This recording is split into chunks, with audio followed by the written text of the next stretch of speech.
everyone. My name is Narendra Kumar. I'm an engineer from erstwhile APSCB. I'm a postgraduate in electrical engineering and I did my MBA, and I am also pursuing my PhD, which is in the final stages. I've been working in power sector for the last 40 years in various wings. I had the experience of working in generation as instrumentation and control engineer, and in transmission wing as a protection engineer, and distribution as protection and the SCADA engineer. I was the one who have designed the SCADA system in 1997, and then subsequently the revised SCADA was also designed by me in 2013 and 14 and got it implemented. I worked in various countries, around 10 countries for around 10 years. At the moment I am working as a international technical expert for a German consultancy firm. Now I'll be telling some few important tips or points related to the maintenance of the substations, 33 by 11 kV substations. 33 kV మన distribution కంపెనీస్కి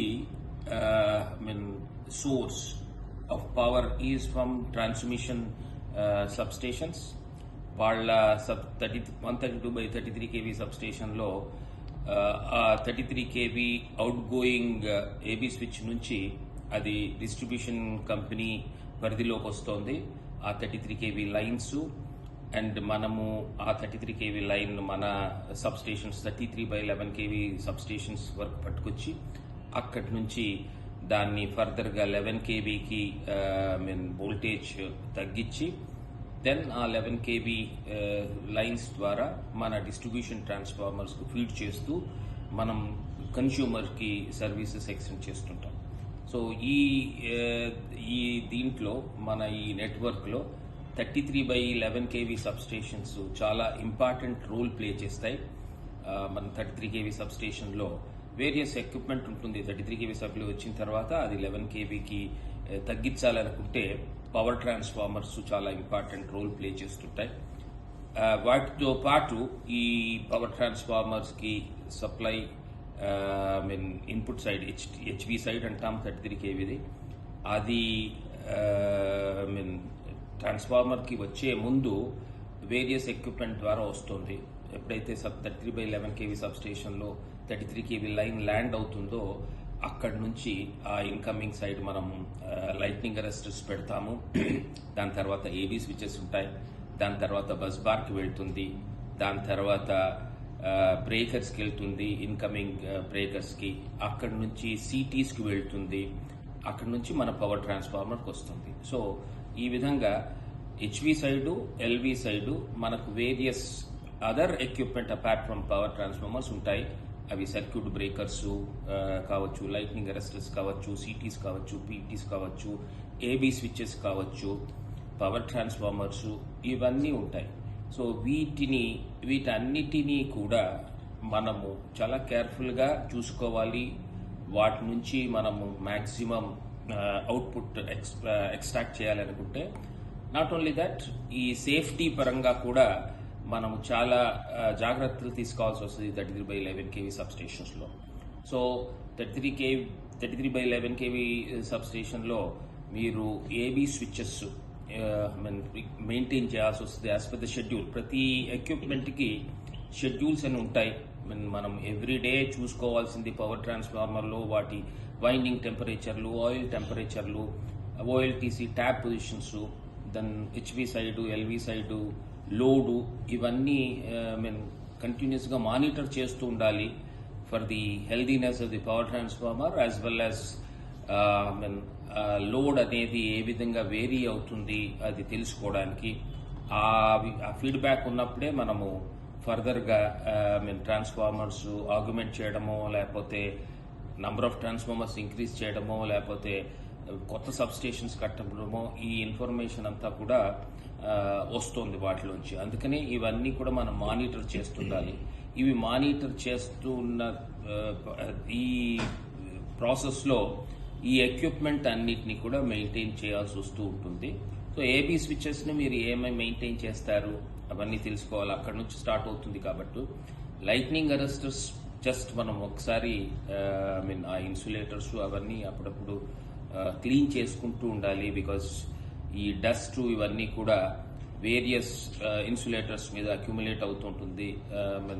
AB switches కానివ్వండి, లేకపోతే ఈ post of insulators కానివ్వండి, లేకపోతే transformer బుషింగ్స్ కానివ్వండి, city బుషింగ్స్ కానివ్వండి, వీటన్నిటి మీద డస్ట్ అక్యుములేట్ అవుతూ ఉంటుంది. అట్లాగే ఎల్వి సైట్ కూడా సేమ్ ఇటువంటి ఎక్విప్మెంటే ఉంటుంది కాబట్టి వాటినంతా డస్ట్ క్లీన్ చేసుకుంటుంటుంటే ఈ యొక్క వర్షాకాలంలో అప్పుడు మనకు ప్రాబ్లమ్స్ లేకుండా ఉంటాయి. సో అట్లాగే ఏబీ స్విచెస్ సరిగ్గా కాంటాక్ట్స్ మేల్ ఫీమేల్ కాంటాక్ట్స్ సరిగ్గా సీట్ అవుతున్నాయా లేదా అలైన్మెంట్స్ చెక్ చేసుకుంటూ ఉండాలి. దాని తర్వాత ఈ కాంటాక్ట్స్ అప్పుడప్పుడు ఎప్పుడైనా యాక్సిడెంటల్గా బ్రేకర్ పనిచేయనప్పుడు ఏదైనా లింబు ఓపెన్ అవునప్పుడు దాంట్లో మనం ఏబీ స్విచ్ ఓపెన్ చేస్తే బ్రేకర్ పిక్చర్ స్పార్కింగ్ అది వస్తూ ఉంటుంది. ఆ స్పార్కింగ్ వల్ల కార్బనైజ్ అవుతుంది. ఆ కార్బనైజేషన్ వల్ల అక్కడ కొద్దిగా రెడ్ హాట్ రావడము అదన్నీ జరుగుతుంది. వీటి వల్ల మనకు టెక్నికల్ లాసెస్ పెరుగుతాయి. కాబట్టి ఈ కాంటాక్ట్స్ కూడా మనము పీరియాడికల్గా యాజ్ పర్ ద షెడ్యూల్ వాటిని క్లీన్ చేసుకొని వాటికి పెట్రోలియం జెల్లీ అది పెట్టడము అది చెయ్యాలి. దాని తర్వాత మన టెక్నికల్ లాస్ పెరగడానికి ఈ యొక్క జాయింట్స్ వేరియస్ ప్లేసెస్లో మనము జాయింట్స్ యూజ్ చేస్తుంటాం క్లాంప్స్ ద్వారా. అవన్నీ కూడా ఆ క్లాంప్స్ అవన్నీ కూడా సరిగ్గా టార్కింగ్ చూసుకోవాలి. అప్పుడే లూజ్ కాంటాక్ట్స్ ఉండకుండా ఉంటాయి. అవి వెరిఫై చేసుకుంటూ ఉండాలి. దాని తర్వాత సిటీస్కి వచ్చే వరకు సిటీ చాలా ఇంపార్టెంట్ రోల్ ప్లే చేస్తుంది సబ్ స్టేషన్లో. సిటీ ద్వారానే మనకు లోడ్ ఎంత ఉంది, ఆర్ లైన్లో కరెంట్ ఎంత ఫ్లో అవుతుంది, 33 kV సైడ్ కానీ 11 kV సైడ్ కానీ అది తెలుస్తూ ఉంటుంది. ఫ్రమ్ సెకండరీ సైడ్ 1 amp ద్వారా మనకు ఆ కరెంట్ వస్తూ ఉంటుంది అనమాట. అది కరెక్ట్గా వస్తుందా లేదా అప్పుడప్పుడు ఈ సిటీస్ని కూడా చెక్ చేసుకుంటూ ఉండాలి. With the help of loading transformer పెట్టేసి రేషియో టెస్ట్లు అది చేసుకుంటూ ఉండాలి. దాని తర్వాత ఇన్సులేషన్ రెసిస్టెన్స్ అనేది చాలా ఇంపార్టెంట్. దాన్ని మానిటర్ చేస్తూ ఉండడం. ఇన్సులేషన్ అనేది ఈ బుషింగ్స్ కానీ దాని తర్వాత మన అన్ని ఇన్సులేటర్స్ మనము సబ్స్టేషన్లో వాడేవి అన్నీ కూడా డిటీరియేట్ అవుతూ వస్తుంటాయి.